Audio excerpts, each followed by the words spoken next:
5 seconds. Question 1. Sealed tenders are invited for the construction of a boys' hostel in Shah Valle's compound, Egmore. Work to be completed in 1 year. Tender schedules and drawings can be had from the office of Messrs. Vasan and Murthy, Consulting Engineers, Casa Major Road, Egmore, Chennai, up to 3 p.m. on 3rd March 2018 on payment of rupees 800. Earnest money deposit required is rupees 10,000. Completed tenders will be received up to 3 p.m. on 5th March 2018 and they will be opened at 4 p.m. on the same day in the presence of the tenderers or their authorized representatives. The above mentioned consulting engineers reserve the right to accept or reject any tender without giving any reason. Draft tender notice to be issued by the consulting engineers. Question 2. Tamil Nadu Industrial Investment Corporation, Nandanam, Chennai, invites applications for appointment as Senior Officer Finance by direct recruitment. The candidate must be a chartered accountant. He should have a minimum experience of 1 year in fields like banking industry, minimum age 21 and maximum age 30. Candidates registered with employment exchanges are eligible to apply. Scale of pay for the post is rupees 60,000 to 2 lakhs. A written test will be held in Chennai on 30th August 2018. The exact venue and time will be intimated at the time of issuing hall ticket. Applications should be sent not later than 2nd July 2018. Draft advertisement to be issued by the managing director. Question 3. Draft a letter to the editor of the Hindu on the following lines. There is acute low voltage during night time in 65th Street of 10th sector of KK Nagar. Residents are not able to operate any electric gadget. They are not able to sleep as fans turn very slowly.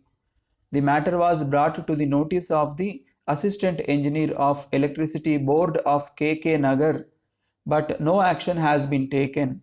The concerned authorities are requested to look into the matter and do the needful. Question 4. On Wednesday evening, a 40-year-old woman, a resident of Manali, was traveling on a motorcycle with her husband. The couple was going to Stanley Medical College Hospital, where the woman's uncle had been admitted. When they reached under the Pardasarathi Bridge near Mint, they got stuck behind a funeral procession. The husband who was driving the vehicle tried to find his way around. At this time, a metropolitan transport bus hit their motorcycle from behind. The couple fell down. The woman was run over by the bus and she died on the spot. The driver of the bus is absconding. The police have registered a case and are investigating. Draft an eyewitness account of the accident. Condense the following. Speaking on the demand for grant relating to agriculture in the Legislative Assembly, an honorable member said, Mr. Speaker, sir, I want to touch upon a few points. First of all, so far as distribution of agricultural manure is concerned, I want to know the policy of the government in regard to this matter.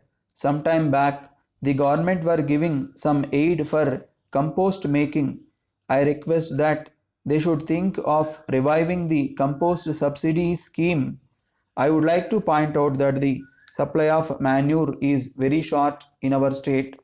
We do not also get farmyard manure in sufficient quantities. Some riots are still conservative and they do not take to chemical manures. They will be glad to have the compost pits revived. I think the government of Tamil Nadu must move the government of India in this matter and see that liberal grants and subsidies are given for this purpose. Then, with regard to supply of seeds, whenever the riots want the seeds, they are not given in time. All sorts of red tapism is still there. If a riot goes to the demonstrator, he asks the riot to go to the district agricultural officer and then to the deputy director of agriculture, who is somewhere in some other district, and by the time all the formalities are gone through, the riots gets vexed. Even if he undertakes all this trouble, he does not get the seats, and even if he gets the seats, he does not get them in time. Then I would like to say that the collection of dry leaves from the forests must be encouraged.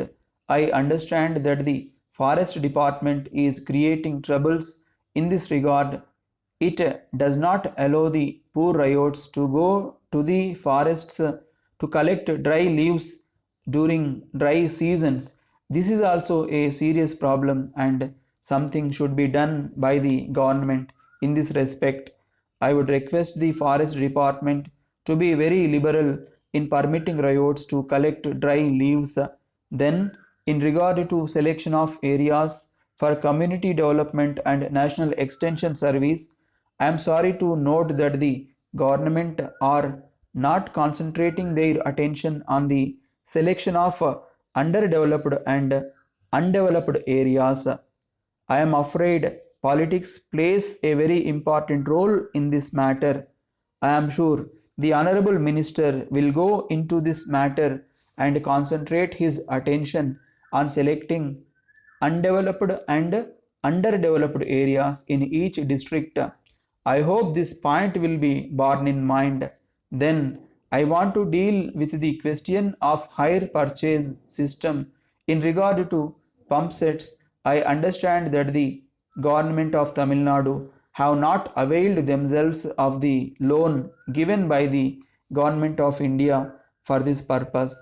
When the other state governments are availing themselves of this opportunity, it is not known why our government have not so far availed themselves of this opportunity given by the government of India. If they had accepted this offer and given these pump sets on loan or hire purchase system, it would have gone a long way in increasing food production. With regard to plant protection, it has been said that sprayers are distributed, but in actual practice, we do not get these sprayers, and if they are not supplied in adequate numbers and in time, we will not be able to tackle the plant diseases. In this connection, I suggest that mobile vans equipped with pesticides may be engaged in large numbers, and maestries may be made to go to interior villages to tackle these plant diseases.